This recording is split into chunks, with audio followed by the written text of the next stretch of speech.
Hello students, आज हम आपको पेज नंबर 22 पे जो फर्स्ट पैराग्राफ चल रहा है अपने लेसन के अंदर उसमें आगे देखिए।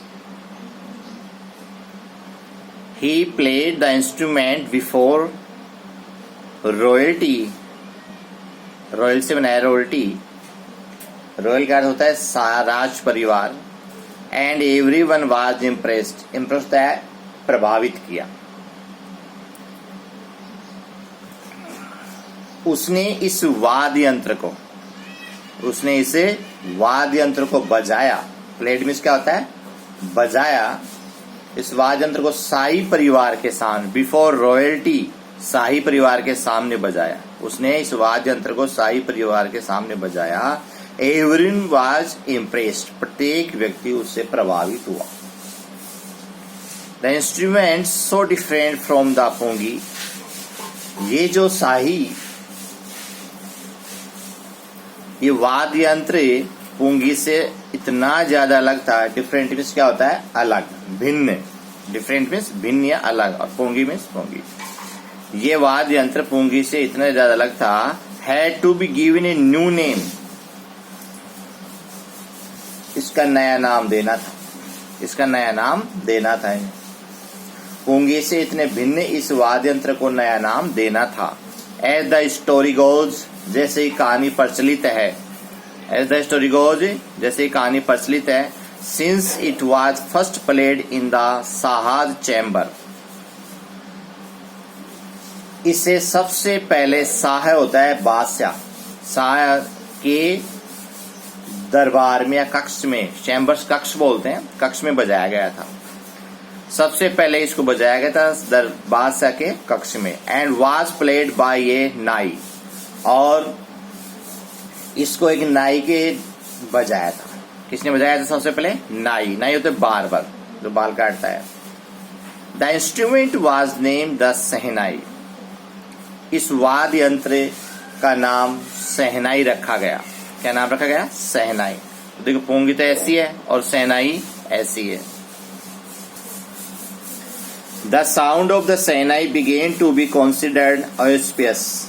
ऑस्पियस शुभ। ऑस्पियस का मीन्स क्या होता है? शुभ होता है, या शुभ या मांगलिक, दोनों में से आपको दोनों में लिख ले, शुभ या मांगलिक। और बिगेन टू कंसिडर होता है माना जाने लगा। बिगेन टू कंसिडर होता है माना जाने लगा। सहनाई की ध्वनि को मांगलिक या शुभ माना जाने लगा। And for this reason it is still played in temples. और इसी कारण इसे अब भी मंदिरों में बजाया जाता है। फॉर दिस रीजन, इसी कारण, इट इज स्टिल, ये बजाई जाती है इन टेम्पल्स, मंदिरों में। And is an indispensable component of any north Indian wedding. Component का अर्थ इसमें अंग या पार्ट। कॉम्पोनेंट का अर्थ होता है अंग या पार्ट। और अपरिहार्य, इंडिस्पेंसिबल कहता है अपरिहार्य। अब इसका अर्थ देखिए। और यह किसी भी उत्तर भारतीय विवाह का अपरिहार्य अंग है। उत्तर भारतीय विवाह का अपरिहार्य अंग है। कंपोनेंट भी होता है अंग। इन द पास्ट, प्राचीन काल में, the shehnai was part of the नौबत और traditional assemble of 9 instrument found at royal courts. प्राचीन काल में नौबत या अर्थात दरबार में पाए जाने वाले 9 वाद्य यंत्रों में, 9 इंस्ट्रूमेंट्स, 9 वाद्य यंत्रों में पाए जाने वाले परंपरागत वाद्य यंत्र क्या था? ये परंपरागत वाद्य यंत्रों का एक क्या था? समूह था। Till recently it was used only A temple and weddings. और कुछ समय पूर्व तक इसका प्रयोग केवल मंदिर और विवाह में किया जाता था। कुछ समय पूर्व इसका यूज में प्रयोग केवल मंदिरों में और विवाह में किया जाता था।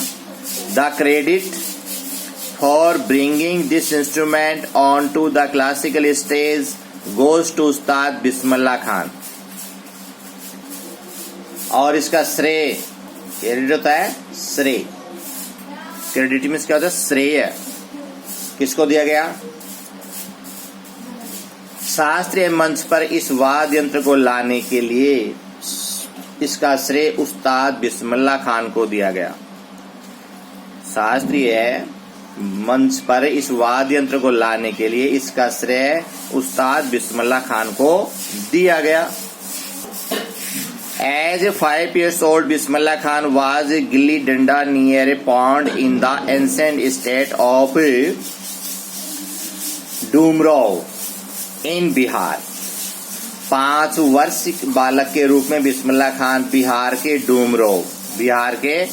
डूमरो की प्राचीन जागीर में, एंसेंट स्टेट्स क्या होते हैं? प्राचीन जागीर, एक तालाब के निकट गिल्ली डंडा खेल रहे थे। 5 वर्षीय बालक के रूप में बिस्मिल्लाह खान बिहार के डूमराव की प्राचीन जागीर में एक तालाब के निकट गिल्ली डंडा खेल रहे थे। गिल्ली डंडा खेल होता है। He would regularly go to the nearly Bihari ji temple to sing the Bhojpuri चेताए। वे नियमित रूप से निकट बिहारी जी के मंदिर में भोजपुरी चेता गाने के लिए जाते थे, रेगुलर नियमित रूप से, और भोजपुरी चेता गाने के लिए बिहारी जी के मंदिर में जाते थे। At the end of which he would earn a big laddoo weighing 1.25 kg, a prize given by the local maharaja. और उसकी समाप्ति पर उनको 1.25 किलो का, कितने का? 1.25 किलो वजन का एक लड्डू प्राप्त होता था। कितने वजन का?